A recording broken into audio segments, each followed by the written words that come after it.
اللہ تبارک و تعالیٰ نے قرآن عزیز میں ارشاد فرمایا، یہ حضرت نوح علیہ السلام کا واقعہ ہے کہ حضرت نوح علیہ السلام اپنی قوم کو 950 سال تبلیغ کرتے رہے، فرماتے رہے فَقُلْتُ اسْتَغْفِرُوا رَبَّكُمْ إِنَّهُ كَانَ غَفَّارًا يُرْسِلِ السَّمَاءَ عَلَيْكُمْ مِدْرَارًا وَيُمْدِدْكُمْ بِأَمْوَالٍ وَبَنِينَ وَيَجْعَلْ لَكُمْ جَنَّاتٍ وَيَجْعَلْ لَكُمْ أَنْهَارًا۔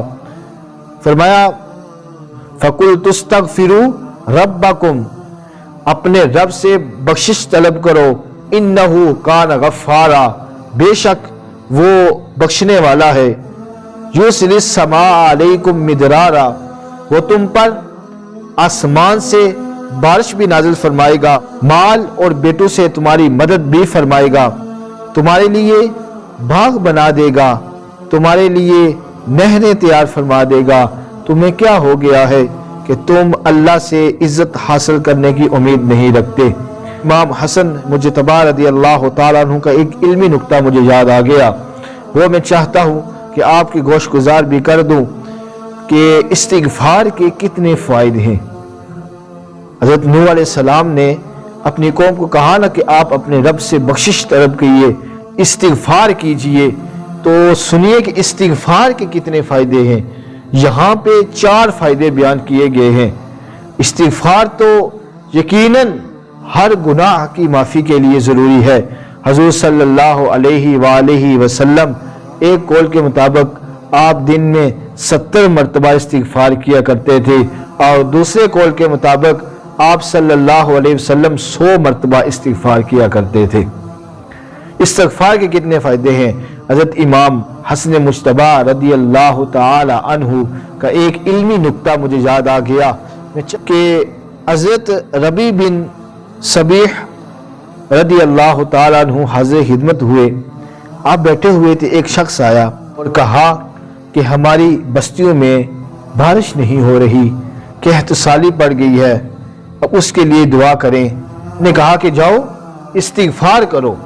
اتنے میں دوسرا شخص آ گیا اور اس نے کہا کہ میں غریبی اور افلاس میں پڑا ہوا ہوں، میرے پاس کھانے کے لیے کچھ نہیں ہے، ایسا وظیفہ بتائیں کہ میں وہ کروں جس سے جو میری بھوک ہے، جس سے میں افلاس کی زد میں آیا ہوا ہوں، اس سے بچ جاؤں۔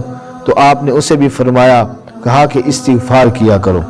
ان کی خدمت میں حاضر ہوا اور کہا کہ میں بے اولاد ہوں، مجھے کوئی ایسا وظیفہ بتائیں کہ رب تعالیٰ مجھے اولاد عطا فرما دے۔ کہا کہ جاؤ استغفار کیا کرو۔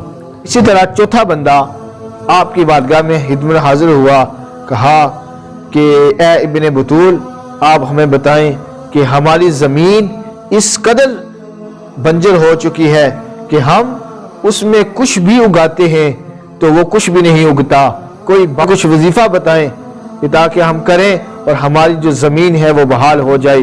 تو آپ نے فرمایا، کہا کہ جاؤ استغفار کیا کرو۔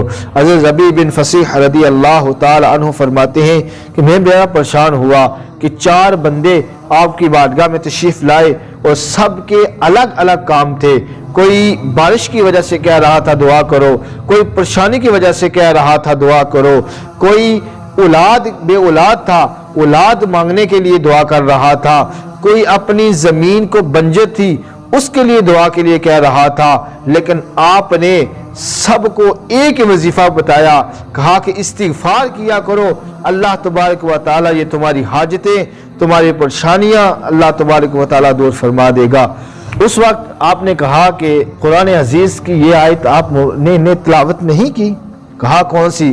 کہا رب تعالیٰ قرآن عزیز میں یہ اعلان کرتا ہے، کہتا ہے فَقُلْتُ اسْتَغْفِرُوا رَبَّكُمْ إِنَّهُ كَانَ غَفَّارًا يُرْسِلِ السَّمَاءَ عَلَيْكُمْ مِدْرَارًا وَيُمْدِدْكُمْ بِأَمْوَالٍ وَبَنِينَ وَيَجْعَلْ لَكُمْ جَنَّاتٍ وَيَجْعَلْ لَكُمْ أَنْهَارًا، کہ اس کے اندر 4 فائدے بیان ہوئے ہیں۔ سب سے پہلا فائدہ یہ ہے کہ اس میں بارش ہونا ہے۔ اب جو بندہ بارش کے لیے کہہ رہا تھا اس کے لیے استغفار کا کہا، کیونکہ رب تعالیٰ فرماتا ہے کہ اگر وہ استغفار کریں گے تو ان کو بارش بھی عطا ہوگی۔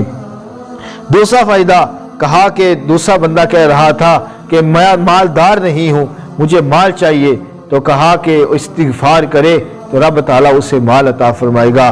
تیسرا بندہ کہا کہ وہ بے اولاد تھا، کہہ رہا تھا کہ مجھے اولاد کے لیے کوئی وظیفہ بتائیں، تو میں نے اسے استغفار کا کہا کہ رب تعالیٰ کہتا ہے کہ تم استغفار کرو، میں تمہیں اولاد بھی عطا کروں گا۔ چوتھا بندہ جو کہہ رہا تھا کہ میری زمین بنجر ہو چکی ہے، اب اس میں کچھ بھی اگنے کا نام نہیں لے رہا، تو آپ نے کہا رب تعالیٰ کا اعلان ہے کہ آپ استغفار کرو، رب تعالیٰ تمہاری یہ جو بنجر زمین ہے اسے بھی ہریالی عطا فرما دے گا۔